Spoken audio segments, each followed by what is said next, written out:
নমস্কার বন্ধুরা, কেমন আছো সবাই? আশা করছি সবাই ভালো আছো, ভালো থাকার চেষ্টায় আছো, পজিটিভ এনার্জি থাকার চেষ্টা করছো। আমি আজ আবারও চলে এসেছি তোমাদের জন্য একটা নতুন রিডিং নিয়ে।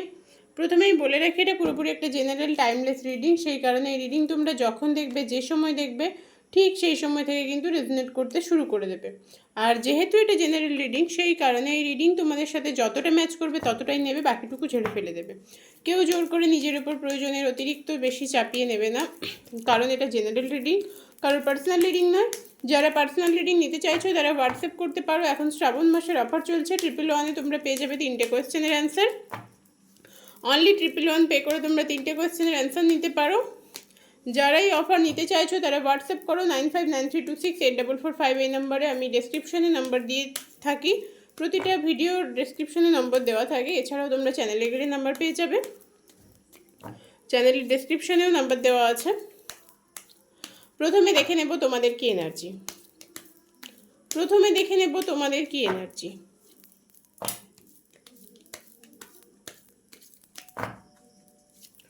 দেখা যাক তোমাদের কি এনার্জি আছে।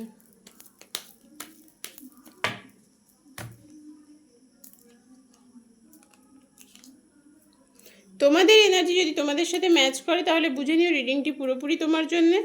যদি মনে হয় এনার্জি ম্যাচ করছে না, স্কিপ করে যাও। যে মানুষটিকে নিয়ে তোমরা রিডিংটি দেখতে এসেছো, সেই মানুষটির সাথে মেবি কোনো ঝগড়া ঝামেলা চলছে, হয়েছে বা হচ্ছে। ঝগড়া ঝামেলা হয়েছে বা হচ্ছে। এই মুহূর্তে না তুমি ভীষণভাবে দোটানার মধ্যে আছো, খুব ব্যালেন্স করে চলার চেষ্টা করছো নিজের জীবনে। প্রচণ্ড রকমের একটা ব্যালেন্সের এনার্জি এখানে দেখতে পাচ্ছি। তুমি আমার বন্ধু বা বান্ধবী যে আজকে রিডিংটা দেখছো, সে কিন্তু মারাত্মক রকমের ব্যালেন্স করে চলার চেষ্টা করছো, মারাত্মক রকমের ব্যালেন্স করে চলার চেষ্টা করছো, খুব প্রচণ্ড পরিমাণে ব্যালেন্স করে চলার চেষ্টা করছো। তুমি কারোর কাছ থেকে খুব বিচ্ছিরিভাবে প্রতারিত হয়েছো, মানে এই প্রতারণার না কোনো কুলকিনারা নেই। তুমি কোনোদিন ভাবতেও পারোনি তুমি এভাবে প্রতারিত হবে, তুমি কোনোদিন ভাবতেও পারোনি তুমি এভাবে প্রতারিত হবে। পাস্টকে আঁকড়ে থাকার চেষ্টা করছো, পাস্টকে রিলিজ করতে হবে। পাস্ট আঁকড়ে থাকলে হবে না, পাস্টকে টোটালি রিলিজ করে দিতে হবে, কারণ পাস্টকে রিলিজ করার প্রয়োজন আছে, পাস্টকে টোটালি রিলিজ করে দিতে হবে। আরেকটা জিনিস যেটা তোমাকে বলবো, তুমি এই মুহূর্তে প্রচণ্ড পরিশ্রম করছো, প্রচণ্ড খাটছো। সেটা সম্পর্কের ক্ষেত্রে হতে পারে, তোমার ক্যারিয়ারের ক্ষেত্রে হতে পারে। এফর্ট দিচ্ছ, মারাত্মক এফর্ট দিচ্ছ, যে এফর্টটা তোমার মানে তোমাকে সামনের দিকে এগোতে সাহায্য করবে। সেটা সম্পর্কের ক্ষেত্রে হোক বা ক্যারিয়ারের ক্ষেত্রে হোক, মারাত্মক রকমের এফর্ট দিচ্ছ। তুমি ফিনান্সিয়ালি স্টেবল হওয়ার চেষ্টা করছো। অনেকে আছো যারা খুব ভালো পোস্টে জব করো বা ভালো কোনো বিজনেস করো, অনেকের ক্ষেত্রে, সবার ক্ষেত্রে নয় সেটা। ভালো কোনো জায়গায় তোমরা চাকরি করো, হতে পারে। তোমার লাইফে একটা গতি আনার চেষ্টা করছো। তুমি যদি তোমার এনার্জিটাকে একটু চেঞ্জ করতে পারো, তাহলে কিন্তু তোমার জীবনে ম্যাজিক্যাল একটা চেঞ্জ আসবে। আবারও বলবো যে তুমি ভীষণভাবে দোটানার মধ্যে ভুগছো, প্রচণ্ড মানে ভীষণভাবে জাগলিং করছো এই মুহূর্তে। দুটো সিচুয়েশানে ফেসে আছো। অনেকের হয়তো ম্যারিড রিলেশন হতে পারে, অনেকে হয়তো বিয়ের কথাবার্তা মানে বিয়ে করবে এরকম একটা টেন্ডেন্সি ছিল। অনেকের বিয়ে সংক্রান্ত বিষয় নিয়ে সমস্যা ঝামেলা শুরু হয়েছে। তবে এই মুহূর্তে তোমার ভীষণ ডিট্যাচমেন্টের প্রয়োজন। তুমি সব কিছু থেকে ধীরে ধীরে নিজেকে ডিট্যাচ করে নেবে। এটা তোমার ইচ্ছেতেও নয়, আমার ইচ্ছেতেও নয়, টোটাল এটা ভবিতব্য। তোমার লাইফে কোনো ফিমেল পার্সনের এনার্জি প্রচণ্ডভাবে দেখতে পাচ্ছি, সেটা মেল ফিমেল দুজনের ক্ষেত্রেই বলছি। কোনো স্টেবল ফিমেল পার্সন যে কিন্তু তোমার লাইফে ভীষণভাবে আছে, সেটা মা হতে পারে, মায়ের মতো কেউ হতে পারে। তবে তুমি তোমার ভেতরের যে এনার্জি, সেটাকে নেগেটিভ করে রেখেছো। সেখান থেকে তোমাকে বেরোতে হবে, তোমাকে রিকভার করতে হবে। তোমার ভেতরের এনার্জিটা ভীষণভাবে নেগেটিভ, মারাত্মক লেভেলের নেগেটিভ। কারণ তোমরা যারা রোজ রিডিং দেখো তারা অনেকেই জেনে গেছো যে ডেভিল কিন্তু নেগেটিভ কার্ড। সব থেকে একটা নেগেটিভ কার্ডের মধ্যে যে কার্ড মানে ডেভিল পড়ে। তো সেই কারণে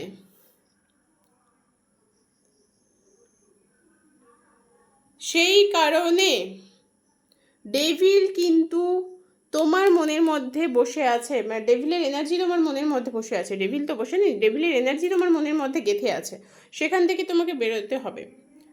তোমাদের কারোর কোনো মানুষের প্রতি ভীষণ অ্যাট্রাকশন থাকতে পারে, তুমি কোনো অ্যাডিকশানে ভুগছো, এটাও হতে পারে। কোনো কিছু জিনিস অ্যাডিকশান হয়ে গেছে, তোমার ফিজিক্যাল অ্যাট্রাকশন থাকতে পারে কোনো মানুষের প্রতি, তুমি ফিজিক্যালি কোনোভাবে অ্যাডিক্টেড, সেটা যে কোনো কিছু হতে পারে, যে কোনো কিছু হতে পারে। কোনো কিছু তোমার জীবনে নেশার মতো হয়ে গেছে, যেটা তোমার ক্ষতি করছে, যেটা তোমার মারাত্মক রকমের ক্ষতি করছে। সেই ক্ষতি সেই তুমি বুঝতে পারছো যে এই জিনিসটা আমার ক্ষতি করছে, তারপরেও তুমি সেই জিনিসটাকে অ্যাকসেপ্ট করে নিয়েছো।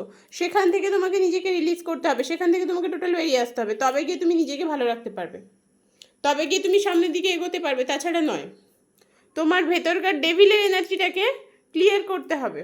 এর জন্য মেডিটেশনের ভীষণ প্রয়োজন, এর জন্য মেডিটেশনের প্রচণ্ড প্রয়োজন আছে।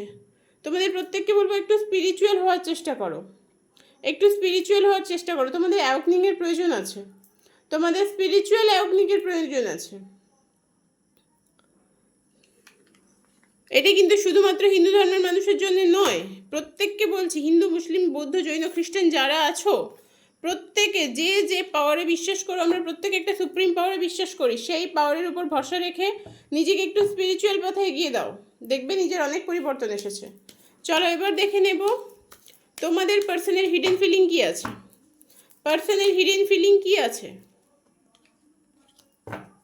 ডিভাইন অ্যাঞ্জেল ইউনিভার্স মধ্যে প্লিজ গাইড করো, যারা ভিউয়ার্স আছে, যারা সাবস্ক্রাইবার্স আছে, তাদের প্রিয় মানুষটি, যে মানুষটিকে নিয়ে তারা ভিডিও দেখতে এসেছে, যে মানুষটিকে নিয়ে তারা রিডিং দেখতে এসেছে, সেই মানুষটির হিডেন ফিলিং কী আছে, সেই মানুষটির সুপ্ত চিন্তাভাবনা তাকে নিয়ে কী আছে।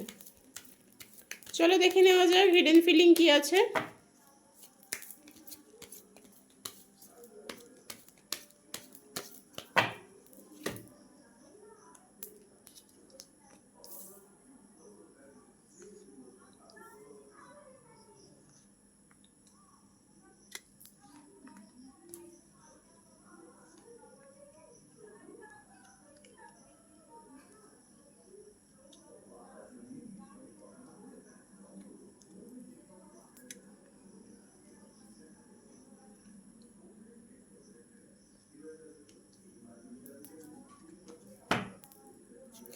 তোমার পার্সন এই মুহূর্তে কিন্তু ভীষণ দিশেহারা হয়ে পড়েছে, এই মুহূর্তে প্রচণ্ড দিশেহারা হয়ে পড়েছে। তোমাকে স্টক করে, প্রচুর পরিমাণে স্টক করে, সোশ্যাল মিডিয়া থ্রু হতে পারে, যে কোনোভাবে, কোনো বন্ধুবান্ধব, আত্মীয় স্বজন, যে কারোর দিক থেকে খুব স্টক করে।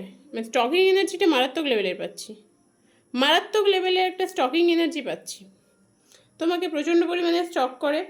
তোমার সাথে হয়তো এর আগেও কোনো টুকটাক ঝামেলা হয়েছে, বাট আবারও নিউ বিগিনিং হয়েছে, আবারও একটা সম্পর্কটা নতুন জায়গায় গিয়ে পৌঁছেছে। আলটিমেট এই মুহূর্তে দাঁড়িয়ে খুব প্রবলেম চলছে, এই মুহূর্তে দাঁড়িয়ে তোমার পার্সনের মনে কোনো ভয় বাসা বেঁধেছে। সে হয়তো এমন কিছু কাজ করে ফেলেছে যার জন্য সে ভয়ে কুঁকড়ে আছে, ভয়ে কুঁকড়ে আছে। সে নিজেকে স্টেবল দেখানোর চেষ্টা করছে, নিজেকে স্টেবল দেখানোর চেষ্টা করছে, বাট স্টেবল নয়, ভেতর থেকে টোটালি স্টেবল নয়।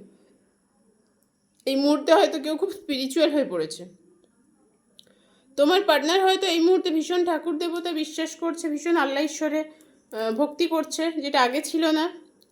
তার লাইফে কিন্তু থার্ড পার্সনের ইনভলভমেন্ট আছে, থার্ড পার্সনের ইনভলভমেন্ট আছে, যে প্রবলেম তৈরি করছে তার লাইফে। সে ভেবেছিল থার্ড পার্সনের সাথে সে ভালো থাকবে, থার্ড পার্সন আর তোমার মধ্যে ব্যালেন্স করবে, বাট আলটিমেট সেটা হয়নি, আলটিমেট সেটা হয়নি, আলটিমেট সেটা হয়নি। কারণ হচ্ছে তৃতীয় ব্যক্তি তার জীবনে কিন্তু সুখ বয়ে নিয়ে আসেনি। তৃতীয় ব্যক্তির সাথে সে ভালো থাকবে ভেবেছিল, সে ভেবেছিল সুখে থাকবে, আলটিমেট সেটা হয়নি, সে ভালো নেই। তোমরা অনেকে আছো বিবাহিত সম্পর্কে আছো, অনেকের না ম্যারিড পার্সনের সাথে রিলেশন, অনেকে হয়তো এক্সট্রা ম্যারিডে আছো, ম্যারিড পার্সনের সাথে ডিল করছো। তোমার পার্সোনাল লাইফে আরও অপশান আছে, তুমি ছাড়াও অপশান আছে, তুমি তার কাছে জাস্ট একটা অপশানই, প্রায়োরিটি নয়। বাট তোমার প্রতি ইমোশান আছে, তার ইমোশান রাখে সে, কিন্তু ইমোশানে রাখলে কি হবে, সে দুটো সিচুয়েশানে ফেসে আছে, জাগলিং করছে। তার মনে হচ্ছে যে কোনটা অ্যাকসেপ্ট করব, কোনটা অ্যাকসেপ্ট করলে আমার জন্য বেস্ট হবে। কোনটা অ্যাকসেপ্ট করলে আমার জন্য ভালো হবে। একটা সময় এই মানুষটা না খুব খুব ভালোবাসতো, তোমারও হয়তো মনে হচ্ছে বাবা এত ভালোবাসে, এত ভালো কোনো মানুষকে বাঁচতে পারে, এইরকম একটা মানুষই তো আমি চেয়েছিলাম। তোমার মনে হয়েছে, তোমার মনে হয়েছে যে হ্যাঁ এরকম একটা মানুষ আমি চেয়েছিলাম, এত ভালোবাসে, মনে হয়েছে। বাট এই মানুষটির ভালোবাসা ছিল একটা সময় ছিল, কিন্তু এই মুহূর্তে না সে টোটাল মুভ অন করে যেতে চাইছে। এই মুহূর্তে তার মনে হচ্ছে যে আমি কিছুই করবো না, মানে থার্ড পার্সন আছে, থার্ড পার্সনের সাথেও কিন্তু সে মারাত্মক যে ভালো আছে সেরকম নয়, বাট থার্ড পার্সনের সাথে ভালো না থাকলে কী হবে, সে তোমার দিক থেকেও মুখ ফিরিয়ে নিচ্ছে, তোমার দিক থেকে সরে যেতে চাইছে। তার ফ্যামিলি আছে, তোমাদের মেবি বেবি থাকতে পারে, তোমাদের মধ্যে হয়তো ফ্যামিলি মানে তোমাদের একটা সুন্দর সম্পর্ক আছে, পরিবার আছে। তোমাদের মধ্যে তৃতীয় ব্যক্তি এতটাই শক্তপোক্ত, তৃতীয় ব্যক্তির ক্ষমতা এতটাই বেশি, তৃতীয় ব্যক্তির ম্যানিপুলেশনের জন্য তোমার পার্টনার টোটালি তোমার থেকে মুভ অন করে যেতে চাইছে। সে কিন্তু অ্যাংজাইটিতে ভুগছে, সে যে তোমাকে ছেড়ে দিয়ে মারাত্মক ভালো আছে তা নয়, সে কিন্তু মারাত্মক অ্যাংজাইটিতে ভুগছে, রাতে ঘুমোচ্ছে না, যন্ত্রণা ভোগ করছে। আর এটা তার ভবিতব্য। কোনো মানুষকে কষ্ট দিয়ে, কোনো মানুষকে যন্ত্রণা দিয়ে আরেকটা মানুষ কখনো ভালো থাকতে পারে না, জীবনে ভালো থাকতে পারে না। তো এক্ষেত্রেও তাই হয়েছে, এক্ষেত্রেও তাই হয়েছে। তো এই মানুষটি না তোমাকে ভালোবাসতো একটা সময় ভালোবাসতো, তারপরে তার মনে হয়েছে যে না আমি থার্ড পার্সনে যাব। চিটিং কিন্তু একটা চয়েস, মানুষ চাইলে নিজেকে কন্ট্রোল করতে পারে, কিন্তু করে না। নিজের অল্প একটু ভালো লাগার জন্য, অল্প একটু সুখের আশায়, অল্প একটু সুখ, এটাকে সুখ বলা যায় না, নিজের কামনা বাসনা চরিতার্থ করার জন্য সে কিন্তু আরেকটা মানুষকে ঠকাতে পিছপা হয় না। আর যে মানুষটা ঠকিয়েছে সে খুব ভালো থাকবে সেটা কখনোই হতে পারে না। দেখো সে কিন্তু অ্যাংজাইটিতে ভুগছে, সে কিন্তু টেনশনে ভুগছে, আর এটা তার ফিউচার, এটা তার ভবিতব্য, এটা থেকে ভোগ করতেই হতো, এটা তার ভবিষ্যৎ। হ্যাংম্যান টোটাল হ্যাং হয়ে গেছে, এই মানুষটি টোটাল হ্যাং হয়ে গেছে, একে আর কিছু করা যাবে না। মানে ও বুঝতেই পারছে না যে ও কী করবে, কারণ ওর লাইফে অপশান আছে, আর এই অপশান ওকে শেষ করে দিয়েছে। আমাদের প্রত্যেকের জীবনে অপশান থাকে, কিন্তু অপশান থাকলেই যে অ্যাকসেপ্ট করতে হবে তার কোনো মানে নেই। বাট এই মানুষটা অপশান আছে বলে সে নিজেকে বিশাল কিছু ভাবছে যে আমার লাইফে তো অপশান আছে, আমি যা কিছু করতে পারি। তো সেই কারণে সে কিন্তু এগিয়ে গেছিলো, সে এগিয়ে চলে গেছে যে না আমি ওই মানুষটার কাছে, এই মানুষটাকে ঠকিয়ে অন্য মানুষের কাছে যাব, দেখি সেখানে হয়তো বেশি সুখ, সেখানে হয়তো বেশি ভালো থাকবো। আলটিমেট সেটা হবার নয়, কারণ একটা মানুষকে ঠকিয়েছো তুমি, কি করে সেখানে ভালো থাকবে? সেটা হয় না, হতে পারে না, সেটা কোনোভাবেই হতে পারে না। এই মানুষটাকে তুমি আবার নিজের জীবনে ফিরিয়ে আনবে কিনা, এই মানুষটাকে তুমি অ্যাকসেপ্ট করবে কিনা, সেটা তোমাকে ভাবতে হবে। কারণ আজকে তোমার যে এনার্জি পেয়েছি যথেষ্ট ভালো একটা এনার্জি, তোমার হয়তো ভেতরে নেগেটিভিটি আছে, কিন্তু আলটিমেট এনার্জি খারাপ নয়। তো সেখান থেকে তুমি নিজের দিকে ফোকাস করো, নিজেকে একটা নতুন রাস্তায় নিয়ে যাও, নতুন পথে নিয়ে যাও। তোমার পার্টনারের হিডেন ফিলিং আজকে এটাই ছিল। যার সাথে রেজনেট করলো সে অবশ্যই কমেন্ট বক্সে কমেন্টস করে জানাবে, আর যাদের সাথে রেজনেট করলো না তারা স্কিপ করতে পারো। যারা নতুন আছো তারা চ্যানেলটাকে সাবস্ক্রাইব করে দিও, লাইক করে দিও। যারা পার্সোনাল রিডিং নিতে চাইছো তারা হোয়াটসঅ্যাপ করো। 111 অফার শ্রাবণ মাসটাই চলবে, তারপরে আর থাকবে না। তো যারা এই সময় মনে করছো যে না পার্সোনাল রিডিং নেবো তারা হোয়াটসঅ্যাপ করো। তো আজকে রিডিং এই পর্যন্ত, আবারও নেক্সট রিডিংয়ে দেখা হচ্ছে।